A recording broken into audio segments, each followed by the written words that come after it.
Here we have two 11v11 fields. On one of the fields that has the turf pieces, we'll keep that as our 7v7 fields. We'll tend to rotate them. So if it's been beat up 1 year, we'll switch those in because that's a little bit smaller of a field. There's a little bit more traction that can put into those compared to the ones that are a little bit bigger. If we feel like we have to switch the fields, we'll switch them over. What's nice about the robot is you just press a button and it'll transfer all those field dimensions over to the other one.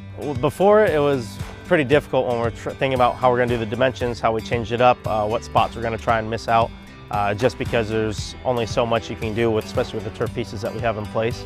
But that would be hours and hours of figuring out on paper, and then same thing, hours and hours of coming out here, putting down the lines with the stakes, redoing them, and making sure that we have the right dimensions in between the fields as well for the benches, because our players are inside, the parents on the outside. So that was a big issue that we've got to figure out each time. On top of that, I mean, not just the time of it, but once we've gotten it out here, the quality of line is just, not just the parents get it, but when the kids really notice a difference in the lines and say how much better your fields and facilities look, you definitely know it's doing what it's supposed to. I basically came with the problem of, look, I got an issue. I'm taking too many times off of my practice nights. I'm out here every single night. One of the times I've got to get them done before the weekends for the weekend games. So that was my biggest concern that I brought up, and this was their solution to that. Like, what if we get, one of these robots over to you? Would that help you? And it definitely has.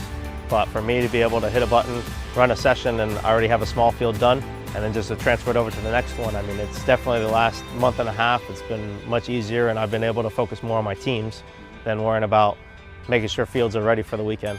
Yeah, I mean, the biggest improvement is just me being on the field constantly. So I was taking time away here and there from certain groups where I like to oversee everything. I do have coaches there that are taking over sessions, but I like to not just run the activities, go around, chat with the players. When you're going around talking to each one of your players and they feel that you're invested into them, it's so important, and I've been able to get back to that.